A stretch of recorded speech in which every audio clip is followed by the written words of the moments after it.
Hey guys, we're here for the install on the Rush dryer mod. I have mine installed here over the right ramp. With this mod, you can kind of put it wherever you want to put it, wherever it fits. My Rush is a Pro.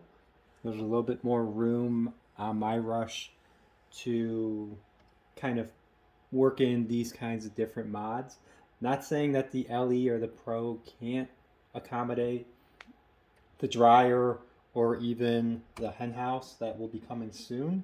You're just going to have to figure out where you're going to stick them. For the dryer, I like it on the right ramp.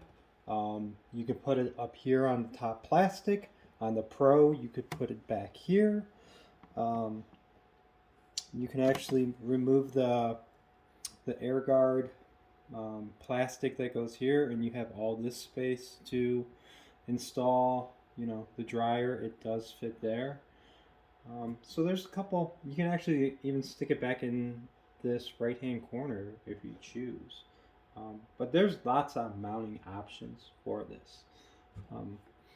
When you get your kit, you're going to get your dryer, and then you're going to get a couple options on how you would like to tie it into the electrical.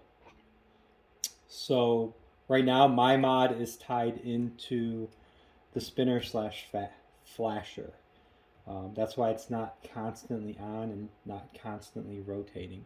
When you start a game, the washer is off. It is not lit. It's only lit with either this flasher or this spinner. You can tie it into just a regular GI bulb, and it'll be on constantly, and it'll be constantly going around in the circle, giving you that illumination. So when you get your dryer, you're going to notice on the bottom that it has like this little command scotch gooey removable sticker thing. This is what's going to hold your mod in place.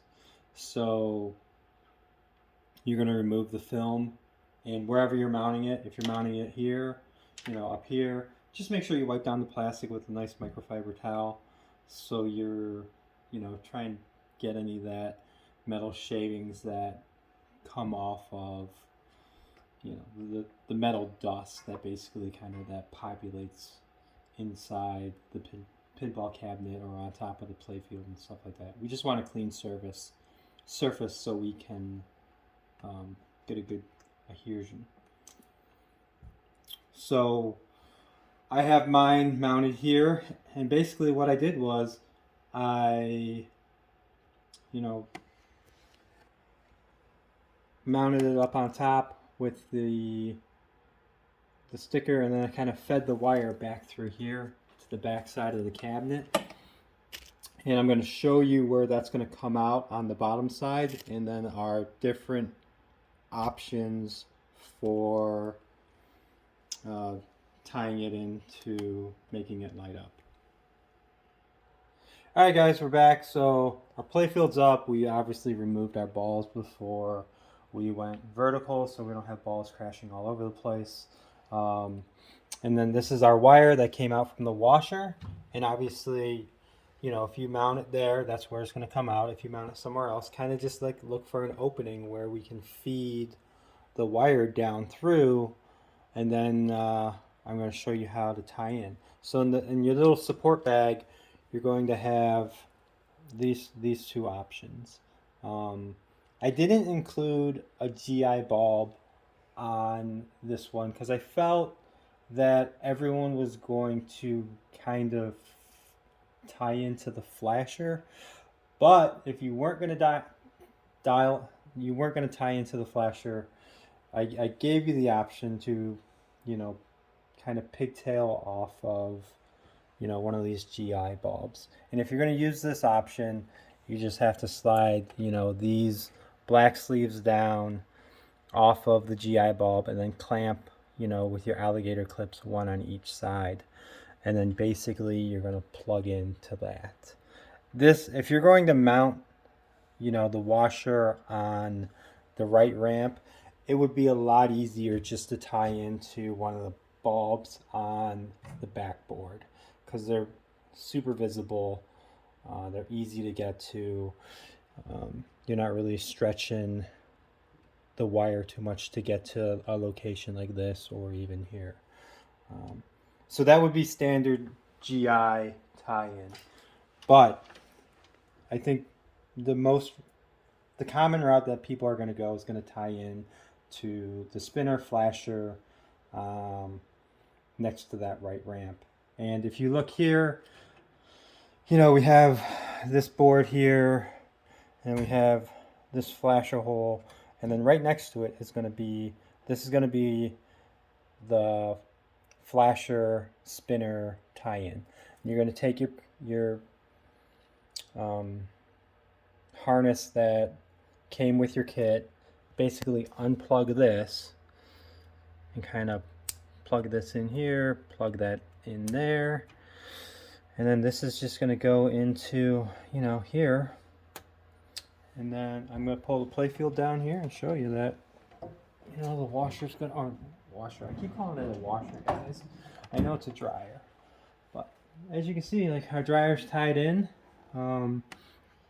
Right now you're kind of getting just like a little flash, but I'll show you here in a second once I get the playfield back in and the ball's installed, like what it kind of really actually looks like when you rip that spinner. Looks pretty cool. So we're going to pause it and then we'll be right back. Alright guys, we're back. We got a playfield down. We got a game started. There's the sound turned down so we don't get flagged by YouTube. As you can see, the dryer is off, but the minute you rip that spinner, you kind of get that strobe effect with the multicolored LED in there. Kind of like rotates around. The flasher's going also. So yeah, pretty cool mod for your Rush LEs, Rush Premiums, and then in the near future we'll have the hen house, which is almost ready. Maybe another week or so. We got a little smaller details that we need to add in. We need to get the hen house decal for the window, but it's another neat little Rush superfan mod. But that's it, guys. If you have any questions, reach out to me through YouTube or Pinside or Facebook, wherever.